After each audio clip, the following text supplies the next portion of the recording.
ఇచ్చిన హామీలు నిలబెట్టుకోలేని కూటమి ప్రభుత్వానికి గతంలో వచ్చిన ఫలితాలే మరోసారి రాక తప్పదని మాజీ మంత్రి గుడివాడ అమర్నాథ్ వ్యాఖ్యానించారు. వైఎస్ఆర్ కాంగ్రెస్ పార్టీకి ఎస్సీ, ఎస్టీ మైనార్టీలు అండగా ఉన్నారని తెలిసే వారిని అణగదొక్కే ప్రయత్నం చేస్తున్నారని పేర్కొన్నారు. అంబేద్కర్ వర్ధంతి సందర్భంగా విశాఖ నగరంలోని అంబేద్కర్ విగ్రహానికి పూలమాల వేసి నివాళులు అర్పించారు. ఈ సందర్భంగా డాక్టర్ బిఆర్ అంబేద్కర్ భారతదేశానికే దిక్సూచి అని కొనియాడారు. ఆయన అడుగుజాడల్లో అందరూ నడవాల్సిన అవసరం ఉందని పిలుపునిచ్చారు.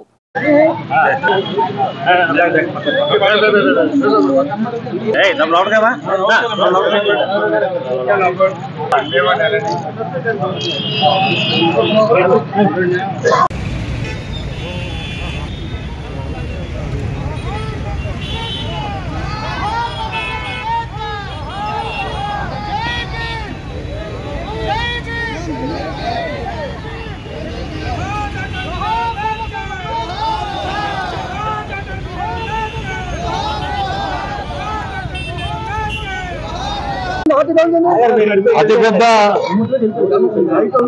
ప్రజాస్వామ్యానికి రాజ్యాంగాన్ని రచించినటువంటి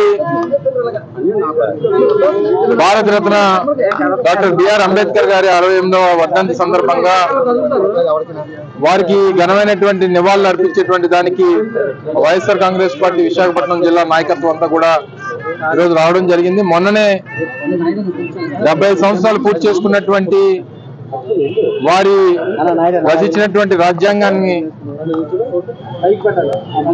70 సంవత్సరాలు పూర్తయినటువంటి సందర్భంలో ఆ రోజు కూడా వారిని స్మరించుకునేటువంటి అవకాశం, ఇటువంటి మహానాయకుల్ని స్మరించుకునేటువంటి దానికి భావితరాలకి వారు ఈ దేశానికి చేసినటువంటి కార్యక్రమాల గురించి, ముఖ్యంగా దేశంలో ఉన్నటువంటి అనేక వర్గాలకి, బడుగు బలహీన వర్గాలకి, దేశంలో ఉన్నటువంటి అన్ని వర్గాల్ని కలపాలి, అందరూ కూడా సమానంగా ఉండాలి, అందరికీ సమానమైనటువంటి హక్కులు ఉండాలని చెప్పి